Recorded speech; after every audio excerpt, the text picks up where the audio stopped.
Mayiga ajje ayogereko eri abagenyi ba maama n'abagereka, abazadde n'abavujjirizi,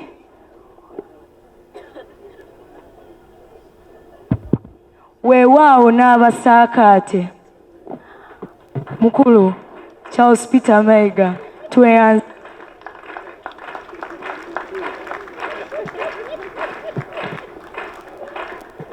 Kale tukubire omwana oyo mu ngalo, bamutendese bulungi, asobola n'okwogera mu bantu, ndooza kye kimu ku ebyo eby'omugaso ebifunibwa mu kisaakaate. Mukubire engalo omwana oyo.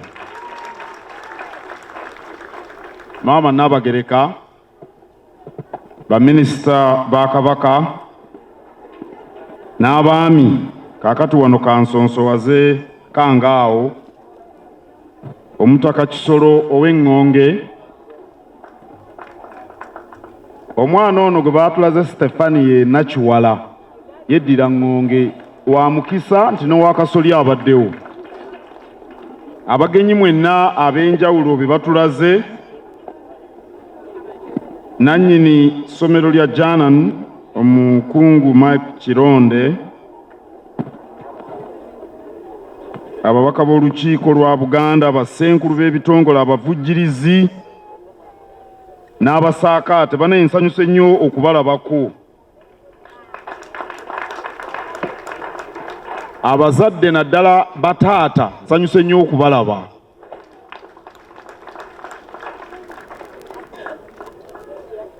Kubanga mmwe omugaso mugulabye ogw'okuleeta abaana. Nali wano ku Lwomukaaga, bataata abaliwo be nasangawo ne mbagamba nti Olwomukaaga ng'oggyeko Robert Kalumba ne Kakonge ne Paase Lubega ne Dokita yasomera ekitovu Nganza, abasajja abalala ku Lwomukaaga Arsenal tegenda kuba mupiira gye beekwasa. Waliwo ne be baagala okulya, naye wano ndabye waayi n'entalabuusi kamuleke, baagala nnyo okubirya ku Lwomukaaga ne kabbiya, waliwo n'ebirala ne beekwasa ne batajja mu bintu by'abaana. Kale bataata mutukoze bulungi ate kati muweze.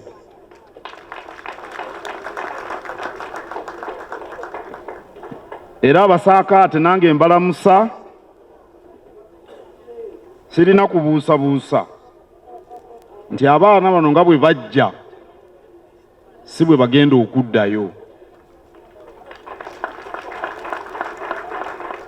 Namusa nnyo member wa Parliament okuva e Mawogola, si yeggwe oba anti bafaanana nnyo. Ono mukulu wa Charlotte ba Luganda ndowooza. Kasagama ono mukyala muganga, naye bafaanana nnyo ne muganda we MP, ate ng'ewuwe gye nabeera n'endya n'emmere, n'ashemerwa munongo okubareeba. Omulamwa mugutegedde ne maama agwogeddeko. Bya buwangwa na tekinologiya tuli mu kweraliikirira nti tekinologiya agenda kunafuya oba okusaanyizaawo ddala obuwangwa bwaffe. Ebyobuwangwa yendowooza abantu ab'ekikula ekimu gye bataputamu ebibeetoolodde. Enneeyisa y'Omuganda, olulimi lwayogera nga luno lwenjogera, engeri gy'akolamu emirimu, engeri gy'atambuzaamu obulamu bwe. Mulabye abaana bano nga bafukamira n'ebirala by'ebyobuwangwa by'Omuganda. Kale bwe binafuwa, enneeyisa y'abantu abo esobola okukyuka, ate nga tusaana okubikuuma ebyobuwangwa, kubanga ku byo we twesigamya embeera n'enneeyisa yaffe. Ekisakate ndowooza mmwe abali wano mukitegeera, naye abatulaba obulabi ku TV ne ku radio katubabuulire nti ekisakate kiyamba omwana okutegeera omugaso gw'okuba n'ebirungi ebisibuka mu buwangwa, ebirungi ebisibuka mu buwangwa ng'obuntu bulamu,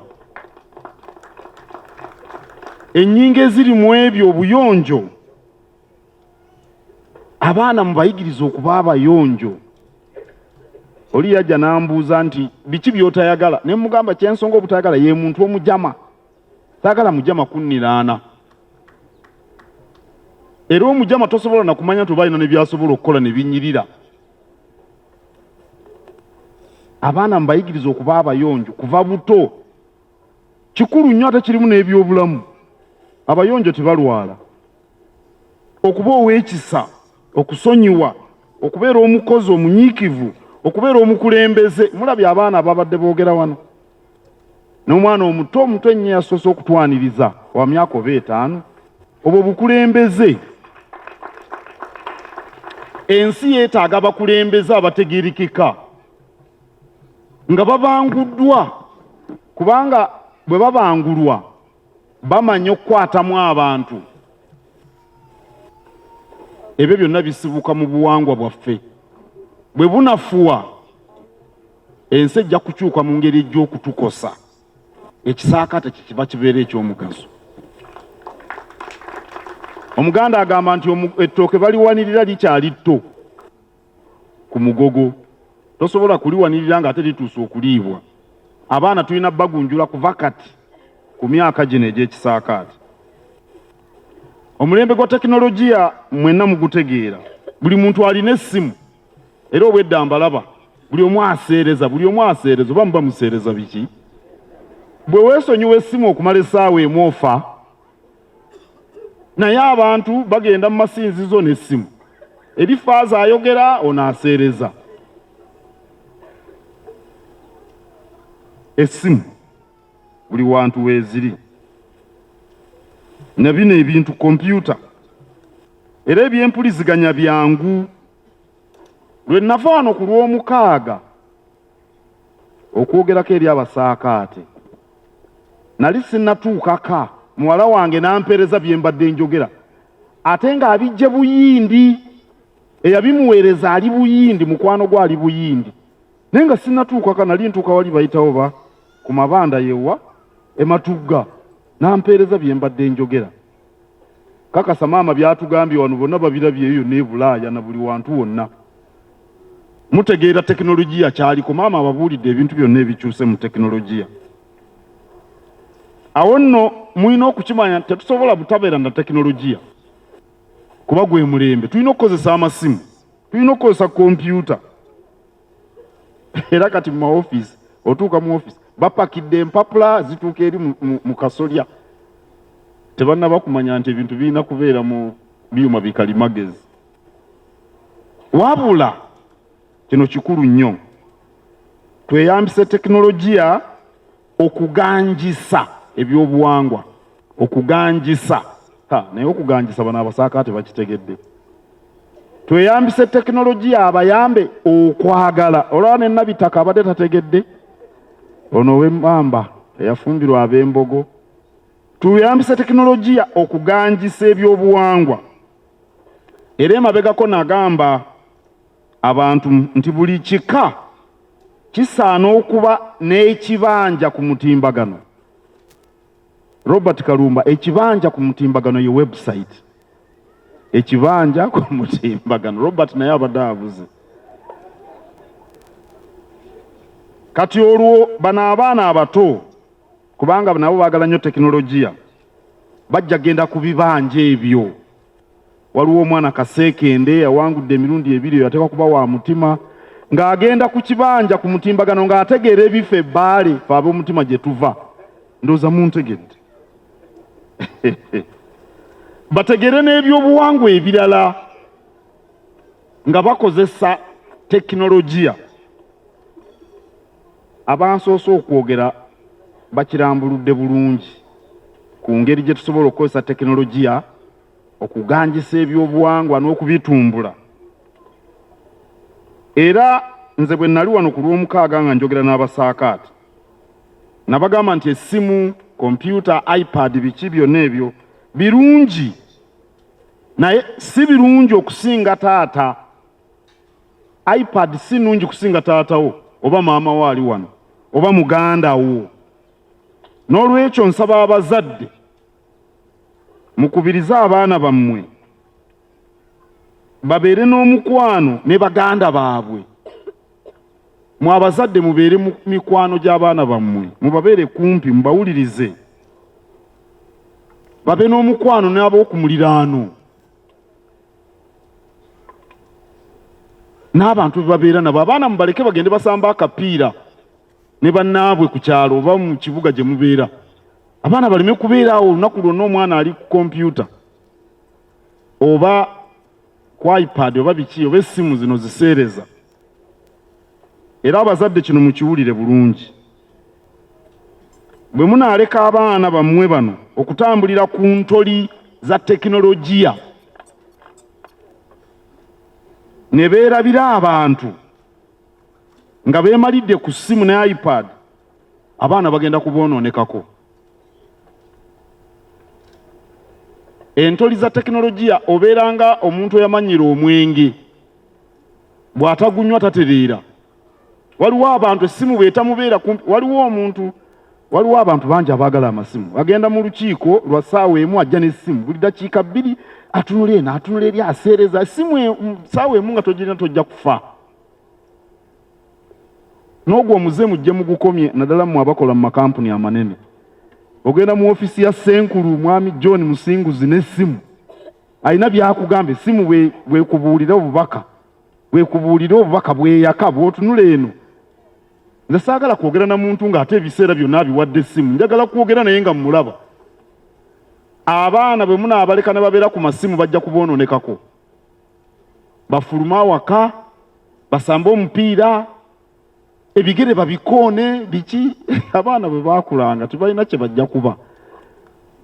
Naye mmwe abazadde naddala ab'ennaku zino abaana temumanyi njawulo wakati wa mukwano na kukola ki, na kubatiitiibya oba okubasuusuuta. Ate ka tekinologiya kyakoze. Omwana bw'akutawaanya ng'omu iPad, ate wali bana babeera e Bulaaya, beetolola emirundi ebiri nga mu iPad. Abaana bayinza okwonooneka, naye tufunye omukisa n'abagereka abituteeketeekedde, tubiwulidde, temugambanga nti temwamanya. Temukubyenga.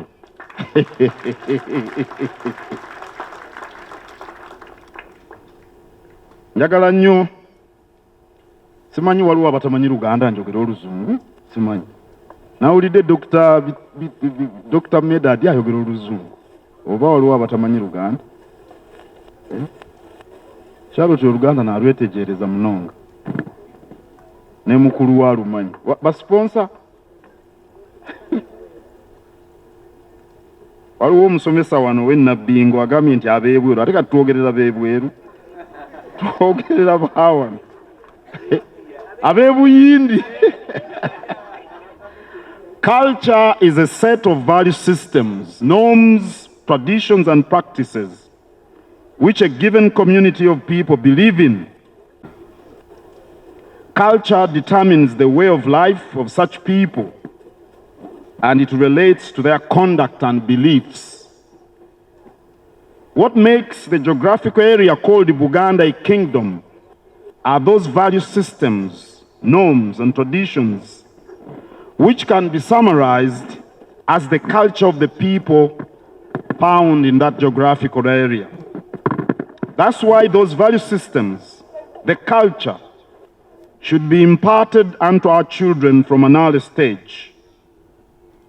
When children learn being selfless, when they learn working hard, being innovative, being humble, being clean, being kind and generous, then peaceful coexistence and development